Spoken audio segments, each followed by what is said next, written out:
Jal Jeevan Mission.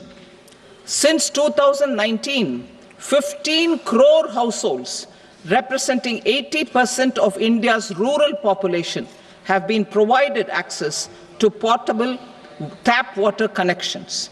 To achieve 100% coverage, I am pleased to announce the extension of this mission until 2028 with an enhanced total outlay.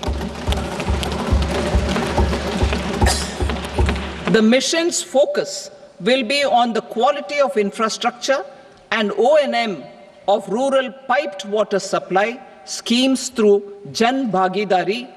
A separate MOU or separate MOUs will be signed with the states and union territories to ensure sustainability and citizen-centric water services delivery. Urban sector reforms.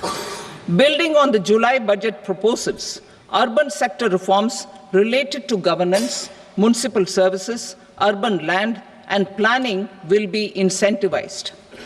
Urban Challenge Fund.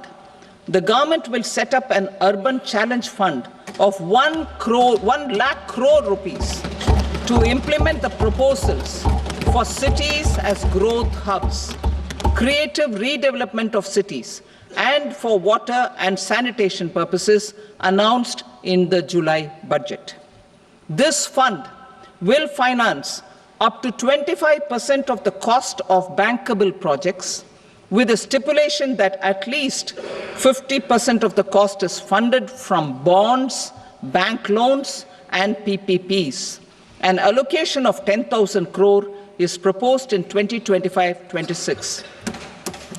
Power sector reforms. We will incentivize electricity distribution reforms and augmentation of intra-state transmission capacity by states. This will improve financial health and capacity of electricity companies. Additional borrowing of 0.5% of GSDP will be allowed to states contingent on these reforms. Nuclear energy mission for Vikasit Bharat. Development of at least 100 gigawatt of nuclear energy by 2047 is essential for our energy transition efforts. For an active partnership with the private sector towards this goal, amendments to the Atomic Energy Act and the Civil Liability for Nuclear Damage Act will be taken up. A nuclear energy mission for research and development of small modular reactors with an outlay of 20,000 crore will be set up. At least 5 indigenously developed small modular reactors will be operationalized by 2033. Shipbuilding. The shipbuilding financial assistance policy will be revamped to address cost disadvantages. This will also include credit notes for shipbreaking in Indian yards to promote the circular economy.